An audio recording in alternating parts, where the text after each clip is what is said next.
So how did it all start over at the Guardian then? How did you get the gig? Well, I think in maybe like 2000 and I want to say like 2018 or something, they got in someone from the Guardian got in touch and asked if I wanted to do the cartoon, and I think it was off the back of probably roughly around the time where I'd been working at BuzzFeed as an in-house artist before that, and then they did a pretty publicized mass redundancy. And a lot of us after that redundancy were getting sort of like scouted by other places, and I assume, I never asked, but I assume that that's sort of where the Guardian got the idea to get in touch from. So they asked me to do it then, and I said no. Hmm. I said I was busy, I think, but I was actually just too scared to do it because I didn't feel like I could do it. And then luckily they got in touch again 6 months or a year later or something and asked, and at that point I did feel ready to try it. So then, yeah, I just did a cartoon and then did another cartoon and another cartoon, and now it's been like six years ish. And what was the first one like? Was that horrific or? No. I mean, it was like I shouldn't have been so nervous that I couldn't do it because, like, when I was at BuzzFeed, I was doing, anywhere from like 1 to 6 illustrations a day. Like I can sort of churn them out if needed. The quality might suffer, but I can work quickly. And there was a lot of political stuff there too. And I'd been in a newsroom, and then by the time I did the Guardian. No, wait, New Statesman was after that. I don't know. I just done a lot of work, and like it wasn't hard. It was something I already knew how to do, and I had just been freaked out about the unknown, but it actually wasn't the unknown. Yeah.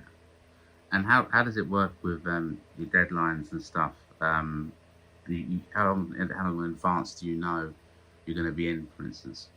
Well, they have so the Guardian has like a rota, which we find out. Myself and the other cartoonists, we find out some amount of time in advance. It could be a week in advance. It could be a few days in advance if the schedule changes. But usually it's a little more in advance than that. So maybe like a month in advance, sometimes even 2 months in advance, and the days that you're going to be working.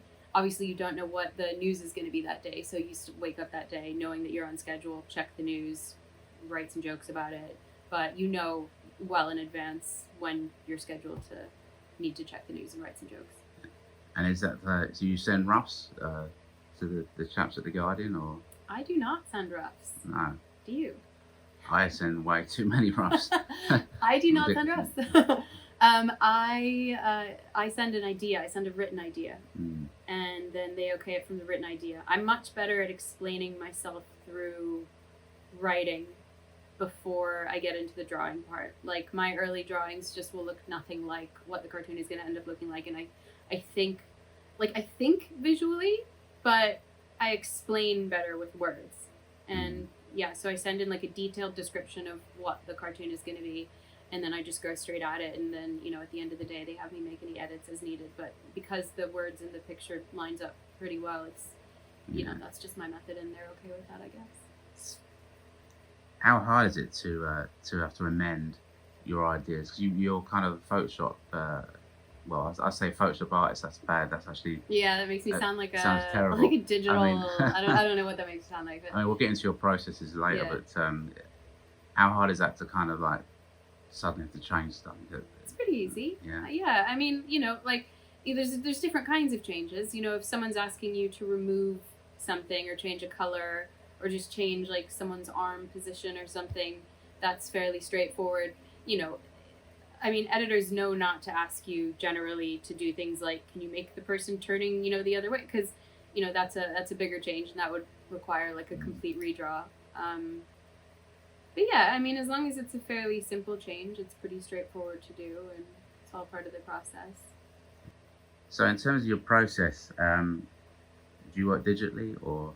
I do work digitally. I draw in Photoshop using a Wacom Cintiq and a MacBook to control it. It's basically a Wacom Cintiq is just like a drawing pad. Basically, it's just like a digital piece of paper, and I use Photoshop kind of just like it's a paint, like a canvas, like a paint palette. So, it's just instead of using paints and markers and pens, I'm just drawing with a digital pen on a digital paper. And you say Photoshop, so that's obviously your work looks really layered. Like there's lots of stuff going on. Hundreds of layers. Yeah. Hundreds. Yeah, always. Do you name your layers? I do. Yeah. Good. You're I'm good. deeply organized. I mean, in this one thing, it's funny because I'm like, in certain parts of my life, like with Photoshop layers or my flat, I'm really organized. But then like with everything else, like I can't keep a thought in my head for longer than like 5 seconds. It's a strange dichotomy.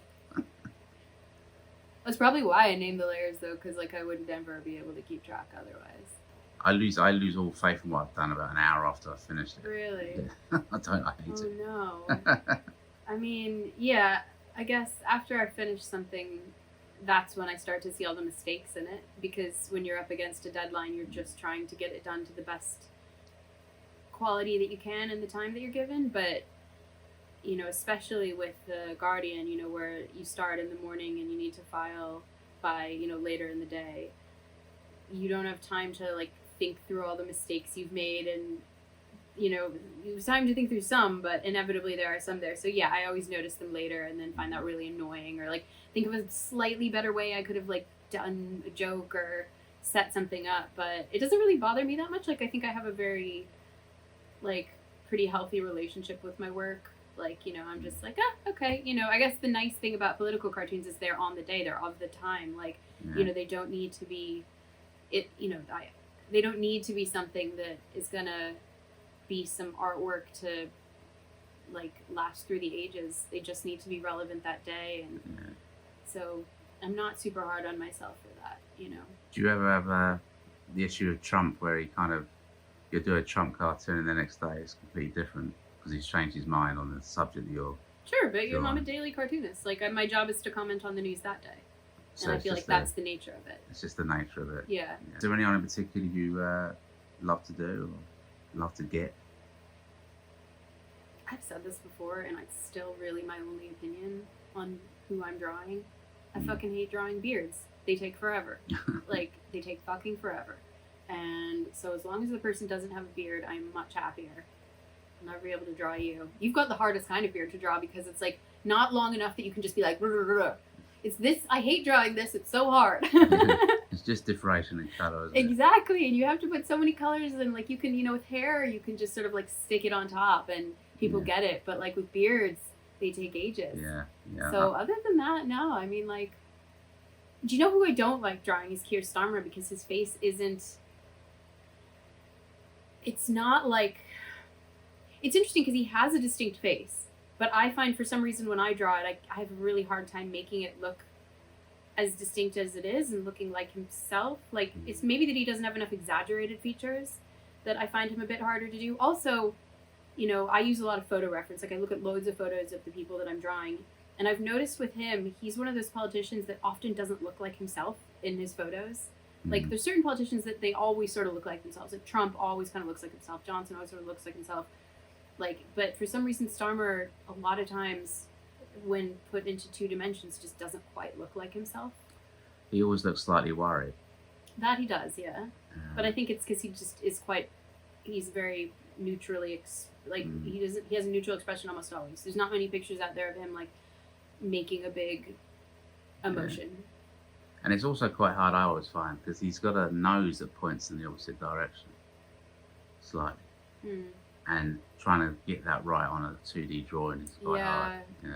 Yeah. I feel like Starmer is my biggest, like, overall consistent failure in drawing. I think he's the politician I draw that looks the least like himself when I do it, because I do pretty close to realism on people. Like, I exaggerate it a bit, but you know, I've tried the problem with him is I've tried doing more exaggerations on him before, and then it just doesn't look like him at all. Whereas you can exaggerate Farage or Trump, or, you know, and they still look like themselves. Yeah, because you kind of see them maybe pull those types of faces. Whereas he's kind of just straight.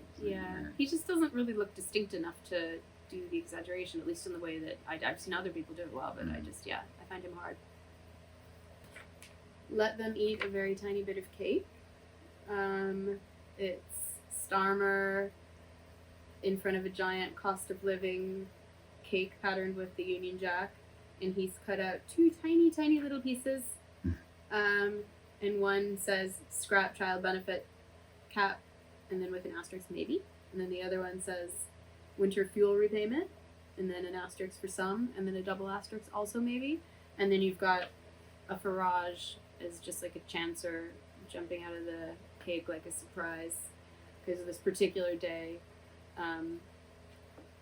Farage, do you know what? Sometimes it's really hard to remember because it would have been about something really, really specific that day. Yeah. But I'm fairly sure that day that Farage was trying to like jump on all of these issues and promise that if he was in power, he'd be doing, better for the child benefit cap and better for winter fuel repayment and stuff. So.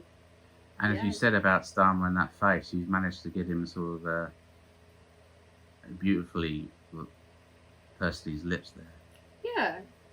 I mean, yeah, like I look at a lot of photo reference. Like, if I want to, if I'll get like a face in my head of the idea of the face I want the person to be making, and then I will just look at photos forever and like, find them making versions of that face and just sort of see what they look like when they're making that face. And do you have like a folder in your, like a Keir Starmer folder of loads of pictures that you just keep storing? No, I just use the Google, use the internet, use, image search generally. Yeah. And I never put in like Keir Starmer angry or Keir Starmer smiling. I just search like Keir Starmer. I just go to like Getty Images, look up Keir Starmer, and just look through like hundreds and hundreds and hundreds of images until I have a collection of that person doing vaguely similar faces to that, and then go from there. Oh, right. Yeah. Because I find it's like helpful just to like feel them out when they're like how they look when they're doing that generally. Yeah. Well, this is the cartoon from the day that the scientists announced that they had found a world just like ours. Which, this feels like pretty big news, but I really don't remember hearing about that again after that one day. Which is also presumably they were researching for years, and then, they finally had enough evidence maybe to announce it, and there was exactly one day of news about K2 18b. So yeah, this was that day, and the caption is, good news is we found a world just like ours. The bad news is we found a world just like ours. And then on it, there's a bunch of missiles launching and tanks firing and just trash everywhere. And there's someone who looks a lot like Donald Trump dancing on it, on the planet. Yeah, I mean, I guess it's a bit different in that there's, other than this sort of allusion to Trump there's not really it's not super based around any one political figure. It's a little bit more just nihilistic and overarching about, hey, like, isn't existence pretty crazy?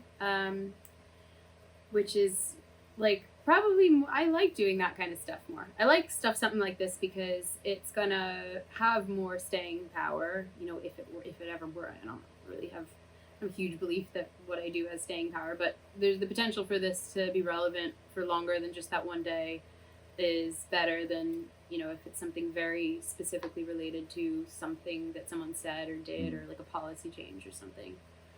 But yeah, this one was fun. I liked doing this one. I thought it was going to turn out better than it did, though. Like, I'm really happy with the concept. I'm displeased with my execution of it. What's wrong with it? Just don't like it. Just don't like the way... I think it's in the... I should have extended, like... It's meant to be, like, screens, and and they're, like, showing different things, but I feel like I should have extended what was going on in the middle out further rather than having, like, different screens with different things on them, because I don't think it's obvious that's what they are. So I think that, like, the missiles and the rubbish and everything should have been going further out into space, maybe. Maybe composition issues. Yeah. This is one, oh my god, I forgot his name. That's the health secretary. Yes, but what is his name? We'll just call him the health secretary for now. Just in case I can't remember either. Yeah. I have no idea. I'm sure I had to look up that day who was the health secretary because, like, I don't know. Yeah, he's that little guy. Yeah, he's a little Igor. Igor? Igor? Yeah, so this is a cartoon with Starmer and the health secretary standing over Frankenstein's monster type of creature, and he's all, like, filled with gashes and holes in him and stuff, and he's strapped down to the table, and it's a direct pull from a scene from Young Frankenstein, and I have Starmer as Dr. Frankenstein, and I have the health secretary as that guy. And they're... Wes Streeting comes to mind. Yeah, West I feel like Street. it's West It's Streeting. Wes. It is West It Streeting, is West isn't it? Streeting, yeah. And Starmer and West Streeting are attempting to bring this broken, dead, Frankenstein's monster back to life just using a single plaster. Which also, I think, I look back at this one and I'm annoyed at myself for not making that more obviously a plaster. Because I think you can't really tell what it is. But it's meant to be a plaster. But it just kind of looks like a glowing stick. Could be. It could be. It looks like a glow stick. Or a luminous packet of refreshers, maybe. Exactly. Yeah. I mean, you can tell that whatever it is very small and insignificant, but it was meant to be a plaster. It works. Yeah, so bad. I mean, this was, I think this would have been, I think this probably would have been around the time that Sunak was petitioning to be leader, or was I can't remember. It was, because he was the most recent one in it. But yeah, you've got Cameron and May and Johnson and Truss and Sunak all saying the exact same thing in a row: choose stability with us or chaos with them, which they all do say some version of that and always have. And but as they're saying it throughout the line, chaos creeps in more and more until Sunak is almost completely covered. And yeah, I think I like this one. I think this is one where it also is like it's saying something a bit bigger than anything really specifically happening, in that moment. It's a much bigger, it's just sort of the existential nihilism. I mean, that's always the thing I really, I think if I can convey that in a cartoon, then I'm happy. But just sort of like the hopelessness and the nihilism of the same thing over all these years, and it's just nothing changing. And it works so well with panels, doesn't it? Yeah, I do love a panel. Here we go. Yeah. So, I'm a celebrity. This is our lovely friend Matt Hancock, a former health secretary of Tory fame, a former tabloid cheater. Currently, at the time this cartoon was made, he was in the jungle in I'm a Celebrity, Get Me Out of Here, because he's a chancer and wanted to get a little bit more fame and a little bit more money, because I guess that's kind of his thing. So yeah, it's just a picture of him in the jungle, in the I'm a Celebrity costume, and it's a pull from the Jungle Book. He's singing the King Louis song, saying, no, I'm the king of the swingers, the jungle VIP, and then saying, oh, I want to be like you, implying that he wants to be like normal humans, and he's always trying to show in every media clip that he gets out there of himself how normal he is, and he's deeply abnormal, as you can tell from these, but his interest seems to be in trying to appear as normal as possible, which just never works. And in the background there's like, broken protect the NHS, save lives, COVID era sign, and money bags and all the good stuff. That looks like a lot of fun to do, that one. This is one, I really liked doing this one. Yeah, this was a lot of fun, and I'm happy with how it turned out. Even though this is definitely like not an evergreen type of cartoon. Like, this is so specific. No one's gonna remember who Matt Hancock is in a few years' time. I don't know. He could still be there. I mean, he's, if anything, he'll be like a great British meme forever. But I guess he did really make himself quite known, and I'm sure he'll be in another reality show soon enough. Yeah. But the specifics, it's quite specific. It's him being an I'm a Celebrity and stuff like that will be forgotten at some point. And so, but I just liked this cartoon. It's a fun cartoon. Yeah. Silly. I like to go either like full nihilism or just full silly.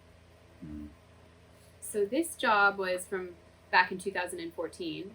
I was doing my master's degree at the time, and I was doing it here in London at St. Martin's. And I had also done my undergraduate at St. Martin's a few years before I started the master's. And during the time I was doing the master's, I was working as a freelance illustrator, continued to work as a freelance illustrator, so I was like always looking for jobs while I was, doing the master's, and always trying to turn it in as work and stuff, which I did in my undergraduate as well. So they someone got in touch saying that they were looking for St. Martin's undergraduate graduates for this project. They were going to hire, it was like 10 different people who'd graduated from the undergrad program there to make this giant mural design.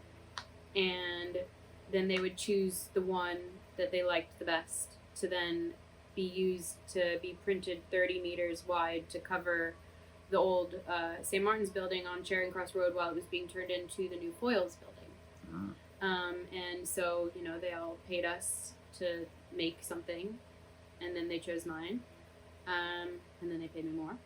And then they made it and printed it, put it on this building, and it was up there for a year, and it was a fucking great calling card because it had my name like 3 meters big on it. And that was just like having a free business card in the center of London, or Tottenham Court Road. Did you meet lots of friends regularly on that road? I did, yeah. I was very proud of that. I got very excited every time I went past. It's pretty cool. I found myself on Tottenham Court Road again. You know, how funny. Yeah. Well, I can't remember who brought us here. Yeah, that was very much a highlight. It was like, as you know, as like an illustrator, as a cartoonist, you know, most of your job is just in your studio or in your house or whatever. But this had a very fun like culmination of it all, because I spent a month working on it, you know, just at between like the library at uni and in my house or wherever I could, because I was doing it all digitally this big and knowing it had to be printed this big. But then the day that they put it up, they invited me down to the unveiling of it, and they did like a photo shoot of me, you know, on the road and on top of the theater across the road as well, just like standing in front of it. I felt so fancy. It was just great. Yeah, best day. Excellent. Yeah.